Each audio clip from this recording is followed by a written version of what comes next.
نحمدہ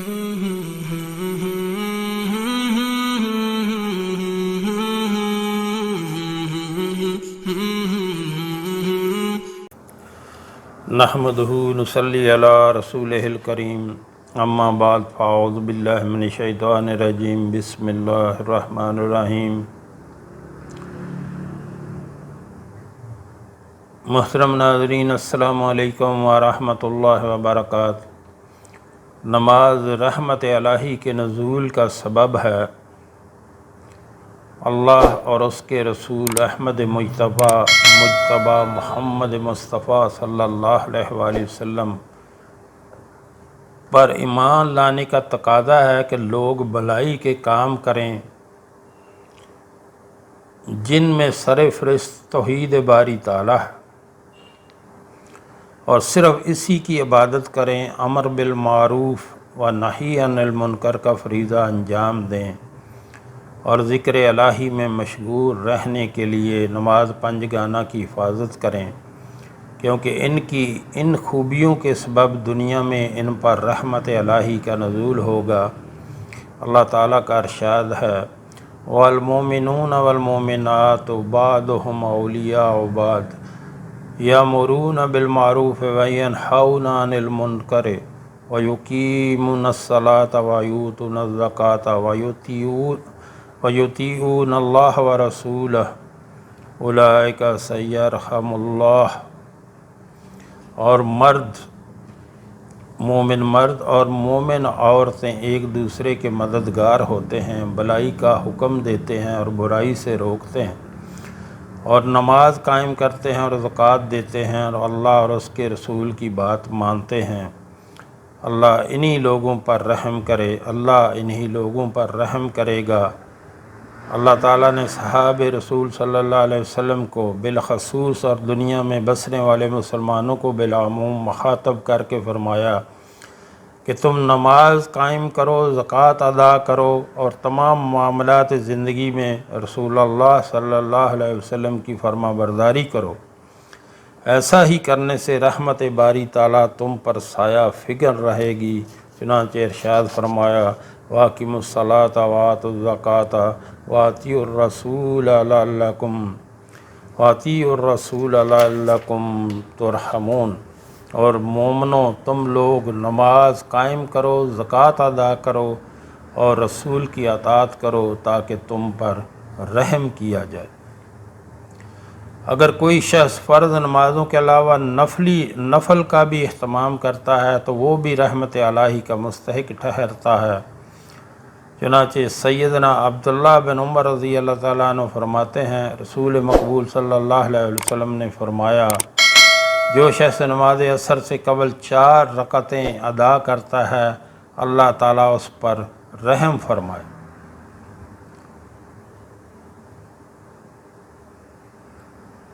یعنی یہ رسول اللہ صلی اللہ علیہ وآلہ وسلم کی دعا ہے کہ جو بندہ نماز عصر سے قبل پہلے 4 رکعتیں ادا کرتا ہے، اللہ تعالیٰ اس پر رحم فرمائے۔ تو جب رسول اللہ صلی اللہ علیہ وآلہ وسلم نے اس کے لیے دعا کی تو کوئی شک نہیں کہ ہمارا رب جو ہے اس پر ضرور رحم فرمائے گا جو عصر سے پہلے 4 رکعتیں ادا کرتا ہے۔ ایک بار پھر سن لیجئے، اگر کوئی شخص فرض نمازوں کے علاوہ نفل کا بھی اہتمام کرتا ہے تو وہ بھی رحمت الہی کا مستحق ٹھہرتا ہے۔ چنانچہ سیدنا عبداللہ بن عمر رضی اللہ تعالیٰ عنہ فرماتے ہیں، رسول مقبول صلی اللہ علیہ وآلہ وسلم نے فرمایا، جو شخص نماز عصر سے قبل 4 رکعتیں ادا کرتا ہے، اللہ تعالیٰ اس پر رحم فرمائے۔ نماز یاد الہی کا بہترین طریقہ ہے، اللہ کو یاد کرنے کا بہترین طریقہ ہے، یاد الہی کا بہترین طریقہ نماز ہے۔ اللہ تعالیٰ نے سیدنا موسیٰ علیہ السلام کو نزول وحی کے ابتدا میں ہی فرمایا، اننی انا اللہ لا الہ الا انا فاعبدنی واقم الصلاۃ لذکری۔ بے شک میں ہی اللہ ہوں، میرے سوا کوئی معبود نہیں، اس لیے آپ میری عبادت کیجئے اور مجھے یاد کرنے کے لیے نماز قائم کیجئے۔ یہ اللہ کے ذکر کا بہترین ذریعہ ہے نماز قائم کرنا۔ یعنی ایک بار پھر آپ کو محترم ناظرین یاد کرا دوں، یاد الہی کا بہترین طریقہ نماز ہے۔ اللہ تعالیٰ نے سیدنا موسیٰ علیہ السلام کو نزول وحی کے ابتداء میں ہی فرمایا، وَإِنَّنِي أَنَا اللَّهُ لَا إِلَهَ إِلَّا أَنَا فَاعْبُدْنِي وَأَقِمِ الصَّلَاةَ عَلَى الذِّكْرِ۔ یہ سورہ طٰہٰ آیت نمبر 14، جس کا ترجمہ ہے بے شک میں ہی اللہ ہوں، میرے سوا کوئی معبود نہیں، اس لیے آپ میری عبادت کیجئے اور مجھے یاد کرنے کے لیے نماز قائم کیجئے۔ اللہ کے بہترین جو ہے وہ اللہ کا ذکر کے لیے بہترین ہے کہ بندہ جو ہے نماز پڑھے، اور فرض نماز کے علاوہ زیادہ سے زیادہ اللہ کا ذکر کیا جائے، زیادہ سے زیادہ قرآن پڑھا کریں، اپنے آقا صلی اللہ علیہ وآلہ وسلم پر درود پاک پڑھا کریں۔ سیدنا موسیٰ علیہ السلام مدین میں 10 سال گزار کر اپنی بیوی کے ساتھ مصر کی طرف روانہ ہوئے تو مصلحت الہی کے مطابق کوہ طور کے قریب راستہ کھو بیٹھے۔ موسم سرما کی سرد اندھیری رات تھی، انہیں روشنی اور آگ دونوں کی ضرورت تھی۔ کوہ طور کی طرف سے انہیں آگ کی روشنی نظر آئی تو اپنی بیوی سے بطور خوشخبری کہا کہ تم یہیں رکی رہو، میں تمہارے لیے آگ لے کر آتا ہوں، یا شاید وہاں کوئی آدمی مل جائے جو ہماری رہنمائی کرے۔ سیدنا موسیٰ علیہ السلام جب آگ کے قریب پہنچے تو وہاں معاملہ ہی دوسرا تھا۔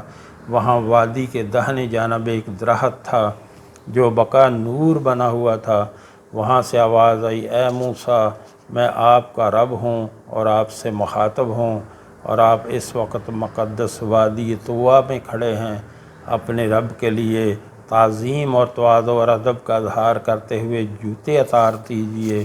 یا مفہوم یہ ہے کہ اپنے جوتے اتار دیجیے تاکہ وادی مقدس کی برکات قدموں کے راستے آپ کے جسم میں سرایت کر جائیں، اور میں نے آپ کو اس زمانے کے تمام لوگوں کے درمیان چن لیا ہے اور اپنی نبوت اور رسالت کے لیے اختیار کر لیا ہے۔ اس لیے اب آپ پر جو بھی وحی نازل ہونے جا رہی ہے اسے غور سے سنیے اور اس کی ذمہ داری قبول کرنے کے لیے تیار ہو جائیے۔ میں ہی اللہ ہوں، میرے سوا کوئی معبود، کوئی عبادت کے لائق نہیں ہے، اس لیے صرف میری عبادت کیجیے اور مجھے یاد کرنے کے لیے نماز قائم کیجیے۔ مفسرین لکھتے ہیں یہی وجہ ہے کہ جو نماز نہیں پڑھتا وہ اللہ کو یاد کرنے والا نہیں کہلاتا بلکہ اس کا منکر ہے۔ اور سورۃ اعلیٰ میں اللہ تعالیٰ نے اپنے اس بندے کو کامیابی کی خبر سنائی ہے جو اپنے نفس کا تزکیہ کر لیتا ہے، یعنی اپنے آپ کو شرک و معاصی سے پاک کر لیتا ہے، اور ہر لمحہ اور ہر گھڑی اپنے خالق و مالک کی یاد میں رہتا ہے اور نیک اعمال کرتا ہے، اور خصوصاً نماز کی پابندی کرتا ہے جو کہ انسان کی کسوٹی ہے۔ قد افلح من تزکیٰ وذکر اسم ربہ فصلی، یقیناً وہ شخص کامیاب ہو گیا یا ہوگا اور اپنے رب کا نام لیتا رہا پھر اس نے نماز پڑھی۔ یقیناً وہ شخص کامیاب ہوگا جو پاک ہو گیا اور اپنے رب کا نام لیتا رہا پھر اس نے نماز پڑھی۔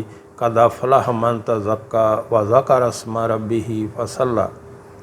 تو محترم ناظرین، نماز جو ہے وہ ہر حال میں جو ہے وہ فرض ہے، چاہے کوئی بیمار ہو، چاہے کوئی سفر میں ہو، چاہے کوئی حضر میں ہو، نماز کسی بھی وقت معاف نہیں ہے۔